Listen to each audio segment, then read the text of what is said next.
നമസ്കാരം, അനാലിസിസിലേക്ക് സ്വാഗതം. 18 ലക്ഷം പലസ്തീനികൾ തെക്കൻ ഗസയിൽ നിന്ന് എന്നേക്കുമായി വീട് വിട്ട് അഭയാർത്ഥികളായി ഇറങ്ങുകയാണ്. ഒരാൾ പോലും അവശേഷിക്കാതെ എല്ലാവരോടും തെക്കൻ ഗസയിൽ നിന്ന് ഒഴിയാനാണ് ഇസ്രായേൽ സൈന്യത്തിന്റെ അന്ത്യശാസനം. വടക്കൻ ഗസയിൽ നിന്ന് വീട് വിട്ടോടിയ 3 ലക്ഷം അഭയാർത്ഥികൾക്ക് പിന്നാലെ 18 ലക്ഷം പേര് കൂടി പെരുവഴിയിലേക്ക് ഇറങ്ങുകയാണ്.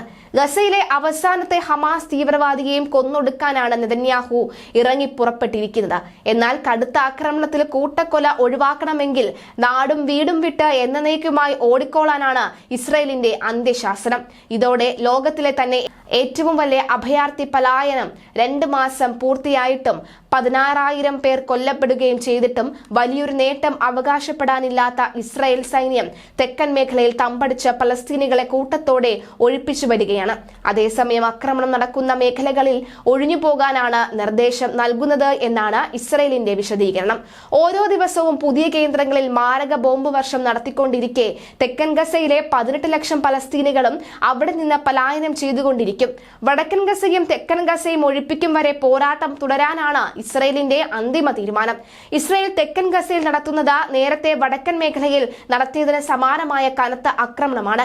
തെക്കൻ ഗസയിലെ 4 പ്രധാന ആശുപത്രികളിലും ഹമാസ് തീവ്രവാദികൾ തമ്പടിച്ചിരിക്കുകയാണ് എന്നും ഇവർ കീഴടങ്ങുന്നില്ല എന്നും ആശുപത്രികൾ തകർക്കുമെന്നുമാണ് ഇസ്രായേലിന്റെ ഭീഷണി. നിലവിൽ ഗസയിൽ 19 ലക്ഷം പേർ അഭയാർത്ഥികളായതായാണ് ഐക്യരാഷ്ട്രസഭയുടെ കണക്കുകൾ.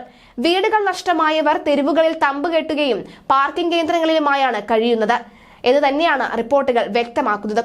കഴിഞ്ഞ ദിവസം അഹമ്മദ് സിറ്റി ഒഴിയാൻ ഇസ്രായേൽ സേന അന്ത്യശാസനം നൽകിയിരുന്നു. 4 മണിക്കൂർ കഴിയേണ്ട താമസം അവിടെ ബോംബാക്രമണങ്ങൾ കനത്ത വ്യോമാക്രമണവും നടത്തിയതിൽ ഒട്ടേറെ പേർ കൊല്ലപ്പെട്ടു. ഇത്തരത്തിൽ ഓരോ സ്ഥലത്തും ഇസ്രായേൽ അതിമാരകമായ പോരാട്ടം നടത്തിവരികയാണ്. ഖാൻ യൂനിസിലെ നാസർ ആശുപത്രി പരിക്കേറ്റവരെ കൊണ്ടും മരിച്ചവരെ കൊണ്ടും നിറഞ്ഞിരിക്കുകയാണ്. തെക്കൻ ഗസയുടെ തുടർച്ചയായി വടക്കൻ ഗസയിലും ഇസ്രായേൽ സൈന്യം ശക്തമായ ആക്രമണം തുടരുകയാണ്. ഹമാസ് താവളമുണ്ട് എന്ന് പറഞ്ഞ് ജബാലിയ അഭയാർത്ഥി ക്യാമ്പ് വീണ്ടും ആക്രമിച്ചതിൽ 100-ലേറെ പേർ കൊല്ലപ്പെട്ടു. 400-ലേറെ കേന്ദ്രങ്ങളിൽ ഒറ്റരാത്രി ഇസ്രായേൽ ബോംബിട്ടു. ആക്രമണത്തിൽ കുട്ടികൾ ഉൾപ്പെടെ നിരവധി പേർ കൊല്ലപ്പെട്ടു. ഖാൻ യൂനിസിലെ ഇസ്രായേൽ വ്യോമാക്രമണത്തിൽ 100 കണക്കിന് ഫലസ്തീനികളാണ് കൊല്ലപ്പെട്ടത്. ഇന്ന് വൈകുന്നേരത്തോടെ മരണസംഖ്യ 17,000 ഉയരുകയാണ്. 15,000-ൽ നിന്ന് 17,000-ലേക്ക് പലായനം ചെയ്യുന്നവരുടെ എണ്ണവും കൂടുന്നുണ്ട്. തെക്കൻ ഗസയുടെ വിവിധ പ്രദേശങ്ങളിലും അതിശക്തമായ ആക്രമണം നടത്തിവരികയാണ് ഇസ്രായേൽ സൈന്യം. ജബാലിയ, ഷുജായിയ, ഖാൻ യൂനിസ് എന്നിവിടങ്ങളിൽ ഹമാസുമായി നേർക്കുനേരെയുള്ള യുദ്ധമാണ് നടക്കുന്നത്.